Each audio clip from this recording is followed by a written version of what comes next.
Good afternoon, Scott Griffin here, along with Tiger Insiders Rodney Orr. I'm with Tide and Tiger. Of course, you can see all the videos on Rodney's side and mine as well coming up.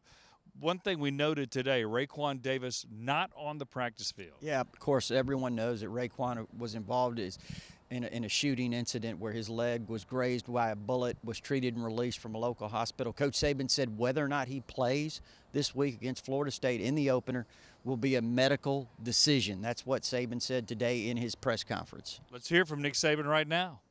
You know, the Raekwon Davis situation, we're still gathering information.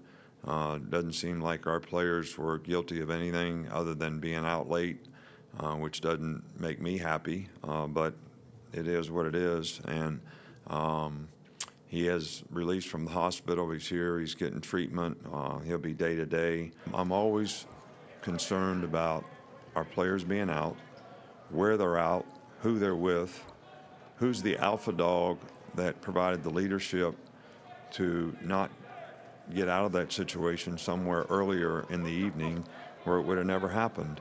So I'm always concerned about player safety. I'm very concerned about this player's safety. I'm very concerned about this player's well-being and getting healthy and in the future. So, but if they'd have followed my advice, they wouldn't have been there. That's Nick Saban on Raekwon Davis. We also noticed number 8 back in the backfield. Yeah, Josh Jacobs now getting more reps. It looks like working in drills. He has been dressed out the past several days, recovering, still rehabbing from that hamstring pull. Coach Saban said today that he is still day-to-day in terms of whether or not he'll play this Saturday against Florida State. But, Scott, he looked to be moving without much issue today.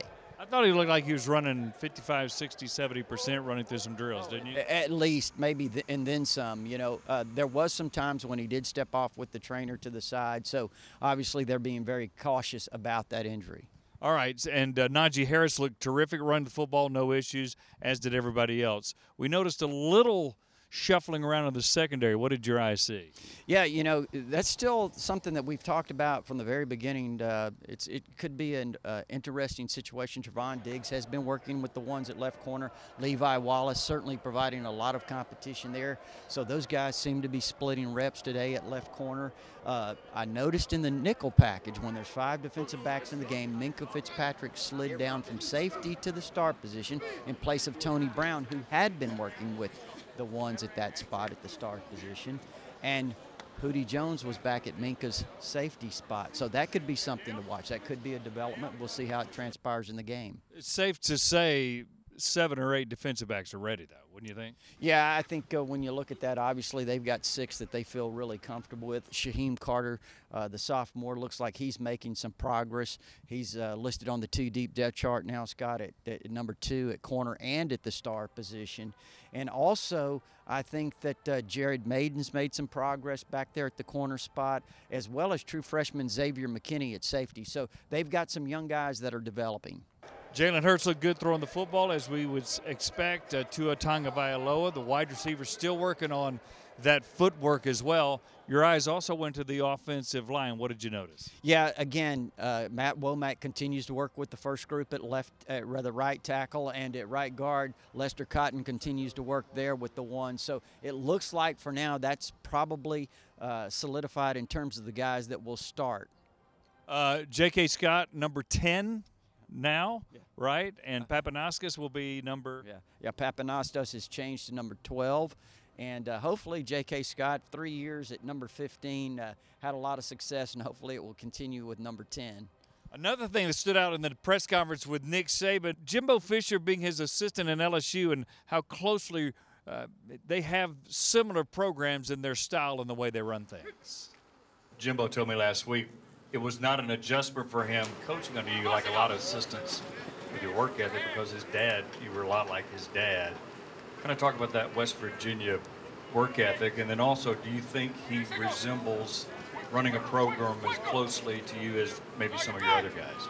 But I know that probably of all the assistants that have gone on and have had whatever amount of success, you know, Jimbo and I were probably as close as any of them in terms of philosophy of how we did things and how he did things. And how he liked to do things. And he's a hard worker, pays attention to detail, discipline-oriented in terms of how he thinks players should play, very aggressive in the way he coaches players to do the things that they want to do that he would like for them to do so that they can have a better chance to be successful. So there was a lot of similarities, I think, philosophically and personality-wise in terms of how we went about things. Now, how he chooses to run his program now, I'm not 100% aware of, but I think the reflection of how they play on the field, very physical team, play with a lot of effort, a lot of toughness. You know, I think those are the things that you want, or that I would want our team to reflect in terms of how they play, effort, mental and physical toughness, ability to execute, discipline, those types of things. I think his team reflects that.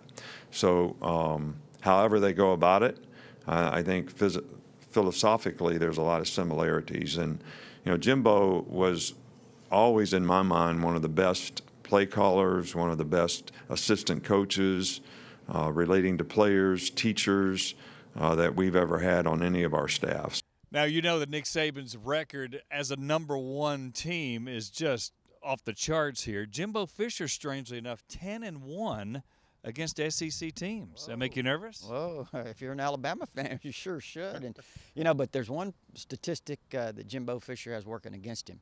A former Nick Saban assistant has never beaten the master. You know? That's got to happen, doesn't it, sometime, or no? Maybe not Saturday. Maybe not Saturday night. We'll see. We will see for sure. For Rodney Orr, Tighter Insider, Scott Griffin, Tide and Tigers. Remember, TiderInsider.com. People can go there and register and get online, right? Yeah, it's only $48 a year.